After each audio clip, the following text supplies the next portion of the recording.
Hi guys, I'm just going to dive right in and talk about how can we break negative patterns. When people go through a really difficult time, like a crisis or a difficult, major challenge in their lives, chances are that they develop negative thought patterns because they're going to experience lethargy, they're going to experience depression, they're going to lose confidence, and so as a result they're going to develop less than not very useful thinking pattern, like negative thinking patterns.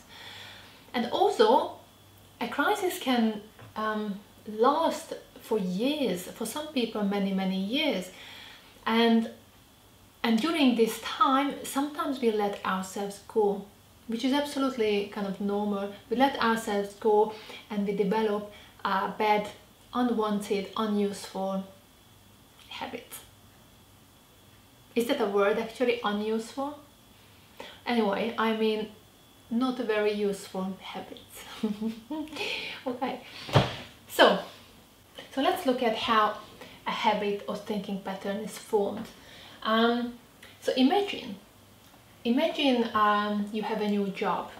Okay, you have a new job. I'm just going to draw it here. Okay, so this is like a separate part. So this is your home. Okay, and imagine you have a new job and you have to go to your new workplace. So let's say you're going to work in an office. Yeah, like that. This is an office building. And so when you go to work on the very first day, you can imagine that the route is going to be, not hard, but it's going to be quite slow because it's your first time. So what you're going to do, you're going to start your journey. You might have to stop sometime. You might have to think of, or look at the map, or look at the, your mobile phone. Where am I? Where do I have to get off the tube? Which bus to take, etc., etc. And so the first day is going to be a bit slower, right? And then after a couple of days, after a couple of weeks, because you're going there every single day, this route and the journey becomes much smoother, right? And the more you go through this route, the easier it becomes, right? And after a while, probably like, I don't know, a month or 2 months after your first day, you're going to notice that you can actually travel there without thinking about how to get there, right? And I think you can relate to this. I'm sure you remember a time where you went to somewhere and you were on an autopilot. You didn't remember, or you don't remember how to get there, yeah? Your mind, your unconscious mind and your body knew which, how to turn, where to turn, which tube to take. And so that means that this becomes kind of automatic. The route became automatic. You don't have to think about it. And it's exactly how it happens in the mind as well when we form a habit. So when we do something for the first time, you see, when we do something for the first time, the message between the nerve cells, is going to be much slower. And what you do, you're going to create a new neural pathway in a way.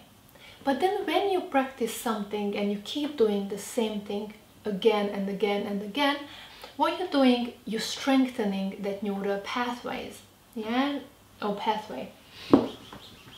And so that means after a while, that pathway becomes strong, okay? And that means that the message, the nerve impulse or action potential can go through very quickly, okay? And that's when we can do something without thinking, yeah? For example, walking or a certain exercise, right? Once you learned it and you practiced it, you can do it without thinking, yeah, because you strengthen those neural pathways. there's also other things to it. The myelin sheet on the neuron is going to become thicker, but doesn't matter. Yes, I don't want to go into details. For now, I'm just going to say strengthening the neural pathways. And so this is how we form basically habits or thinking patterns, because we keep doing the same thing, you know, over and over again. Therefore, you know, the root becomes strong, therefore the message, the impulse is going to travel fast, and we can do it without thinking. And so how can we break out from these negative patterns? Well, by developing new neural pathways and by loosening up the old pathways, really. So with developing new neural pathways, you're changing your thinking patterns, and you're creating new ways of thinking. Therefore, all of these things will become easier. For example, overcoming a creative block, writer blocks, painter, any creative blocks. We can find unique solutions to problems, yeah, because we are able to think outside the box, since we are developing or develop new pathways, yeah. If you are stuck, we will be able to get unstuck, okay, and also we will be able to change habits easier.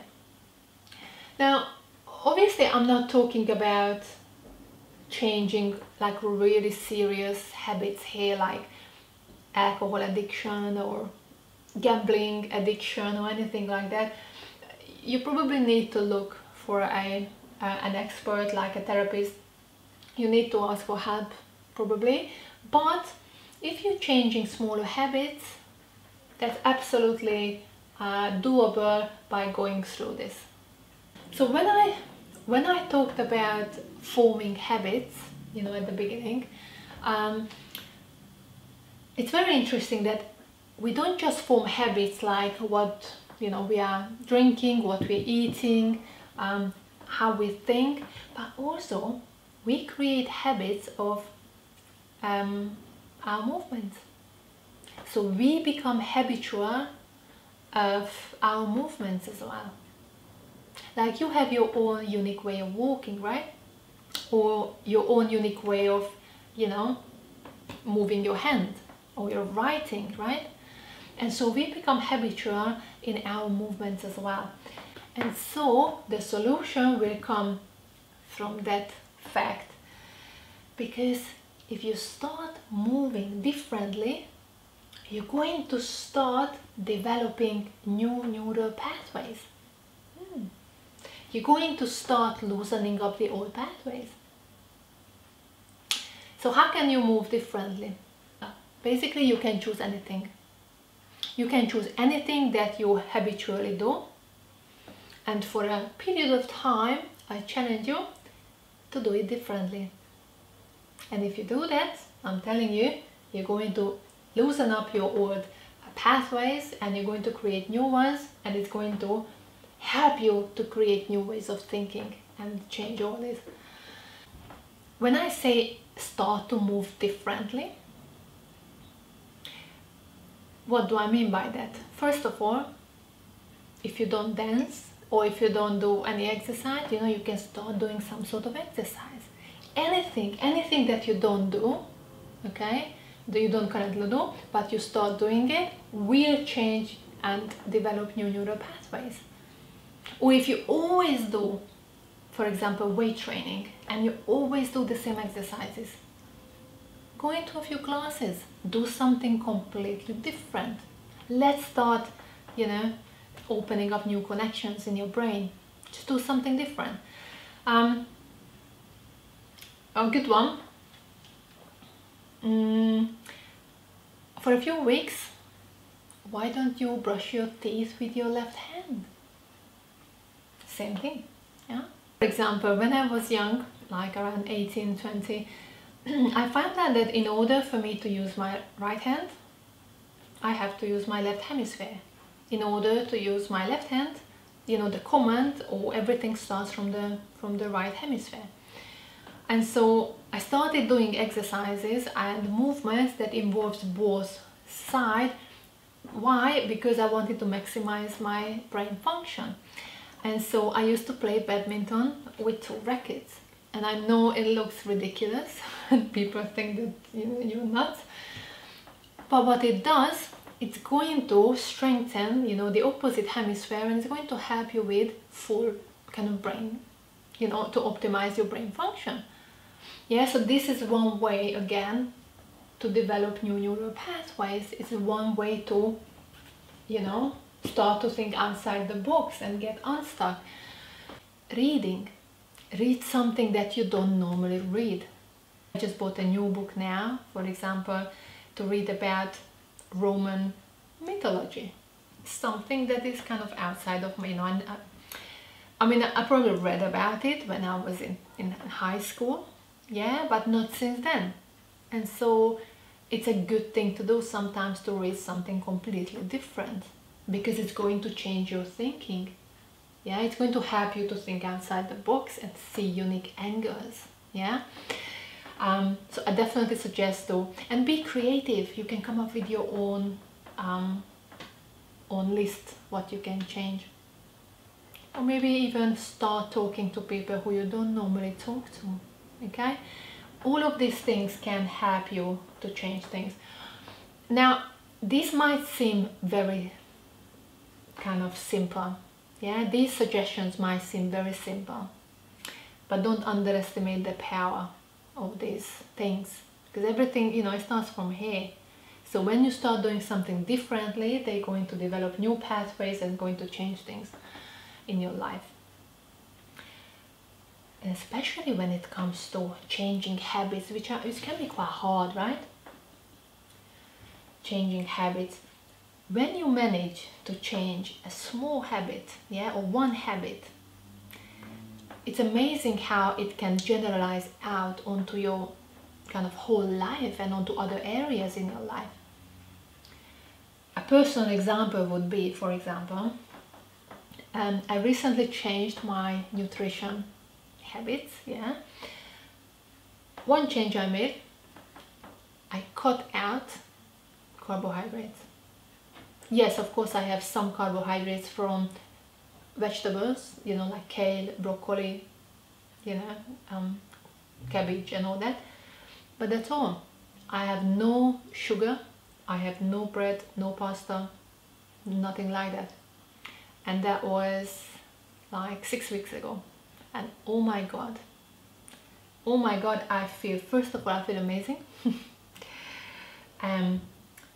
And with that change, it's crazy, but it actually changed other things in my life without me trying to do things differently.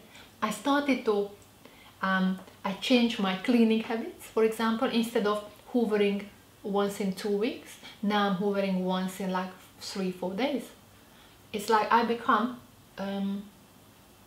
like my time management became like amazing, so much better. I was always very focused, but I managed to change many things just by changing that one thing. Okay, so I hope you found it useful. If you have any questions, just let me know and reach out to me. I would love to hear your stories and comments. Okay.